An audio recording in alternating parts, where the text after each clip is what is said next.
Está no ar o segundo episódio da série Por Dentro das Paralimpíadas. E no primeiro a gente focou na região do Maracanã, que tinha o atletismo e o tiro com arco como esportes. E hoje a gente vai para a região de Copacabana. A gente tem várias modalidades presentes nessa região, então vamos aos poucos explicando cada uma. A gente vai começar com a canoagem de velocidade, que é disputada no Estádio da Lagoa. Vamos conferir como funciona esse esporte. A competição é realizada sempre em águas calmas e os trajetos têm sempre 200 metros de extensão. Máquinas eletrônicas determinam a posição inicial dos barcos.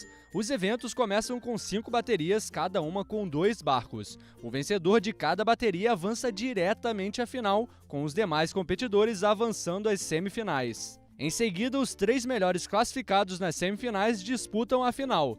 Existem 3 classes funcionais nos eventos de canoagem paralímpica.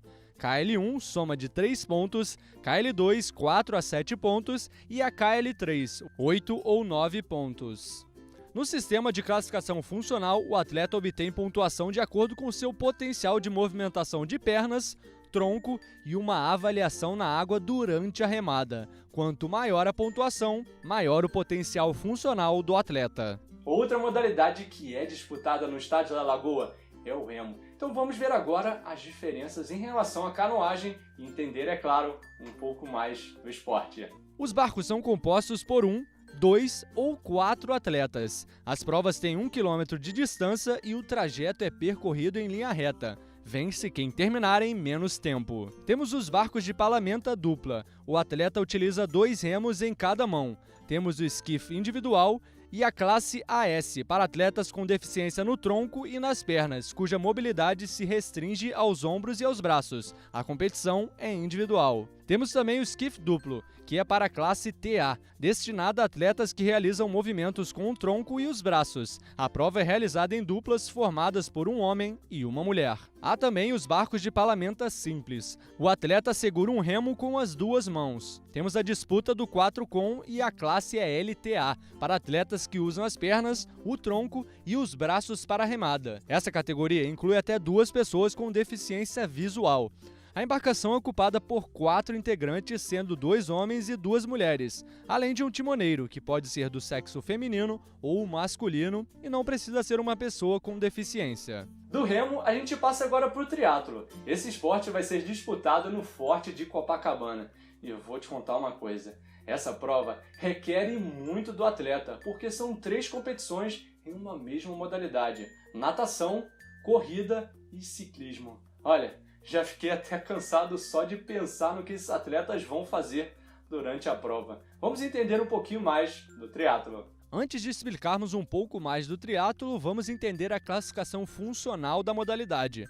Temos o PT1, que é para cadeirantes, atletas com comprometimentos que impedem a capacidade de conduzir de forma segura uma bicicleta convencional e de correr. Para se enquadrar nessa categoria, os atletas devem ter uma pontuação de até 640 pontos na avaliação de classificação. Outra é o PT2, que tem atletas com comprometimentos como deficiência nos membros, hipertonia, ataxia e ou atetose, carência de força muscular e amplitude de movimentos diminuída, entre outros. Para se enquadrar nessa categoria, os atletas devem ter uma pontuação de até 454,9 pontos na avaliação de classificação. Já na PT4, os atletas precisam obter uma pontuação entre 495 e 557 pontos na avaliação de classificação. Por último, temos o PT5, que é deficiência visual total ou parcial, dividida nas subcategorias B1, B2 e B3. Atletas totalmente cegos, desde os que não têm nenhuma percepção de luz até os que têm percepção da luz, mas que são incapazes de reconhecer o formato de uma mão a qualquer distância, estão na categoria B1, além de atletas com deficiências visuais cuja acuidade visual seja menor que 6/60 de visão ou cujo campo visual seja inferior a 20 graus na condição de melhor visão corretiva. Estão na classe B2 e B3. Agora vamos falar um pouquinho das provas. Na natação, os competidores largam juntos na prova e devem completar um percurso de 750 metros demarcado por boias em águas abertas. Os atletas com deficiência visual competem com guias ao longo do percurso. Depois temos a prova do ciclismo. Ao saírem da água, os atletas podem pegar equipamento auxiliar na área de pré-transição e depois devem correr para a área de transição, retirar o traje de natação, colocar o capacete e calçar o tênis para começar os 20 km de ciclismo. Os atletas das classes P2 e P4 podem usar bicicletas convencionais com adaptações aprovadas. Os da PT5 competem em uma tandem, que é uma bicicleta de 2 lugares, e os da PT1 competem em hand cycles, empurrando os pedais com as mãos. Por último, temos a corrida. Os últimos 5 km da competição são destinados a essa prova. Atletas com dificuldades motoras podem realizar a prova com auxílio de uma cadeira de rodas. Isso para o grupo PT1. Correndo com ou sem equipamento auxiliar para os grupos PT2 e PT4 e, por último, para o grupo PT5, acompanhados por seus guias. Bom, dentro da região de Copacabana vamos ter também a linda vista da Marina da Glória. E lá vamos ter as competições da vela. Será que vamos ter brasileiros campeões assim como Martina Grael e Kaena Kunze nas Olimpíadas? Vamos torcer para que sim. Mas antes, vamos entender um pouquinho mais da modalidade. O ponto de largada de cada regata é uma linha imaginária formada por 2 barcos da organização do evento. Boias colocadas em pontos determinados da raia determinam os trajetos que deverão ser percorridos pelas embarcações.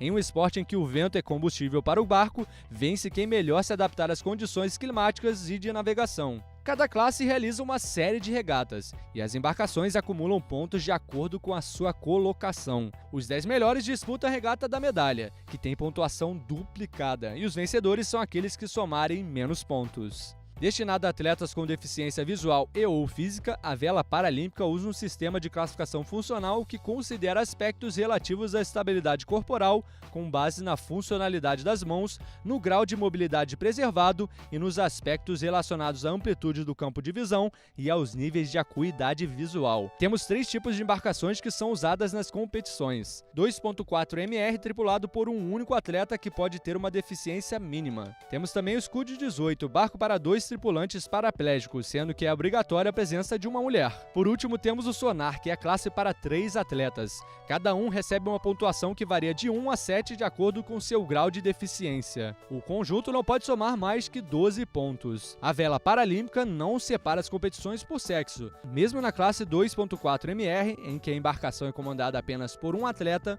mulheres e homens podem se enfrentar. No primeiro episódio a gente já falou do atletismo, mas ficou faltando uma prova que fica dentro da região de Copacabana, que é a maratona. Vocês já sabem como funciona? Será que tem algumas semelhanças com as Olimpíadas? Vamos entender um pouco mais do esporte.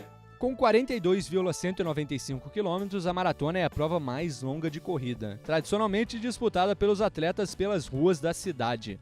Os amputados de membros inferiores usam próteses especiais. Os cadeirantes competem em cadeiras de rodas especiais e os deficientes visuais contam com a ajuda de um guia. Nos Jogos Paralímpicos Rio 2016, ela será disputada em 5 ocasiões, divididas em 3 classes para homens, T12, T46 e T54, e 2 para mulheres, T12 e T54. E assim fechamos o segundo episódio da série. Olha, eu tô achando muito bom isso tudo e não vejo a hora de chegar o dia 7 de setembro para iniciar mais uma vez essa festa no Rio de Janeiro. Vocês estão comigo? Espero que sim, porque vai ser um evento e promete tanto quanto as Olimpíadas. Eu fico por aqui e até o próximo episódio.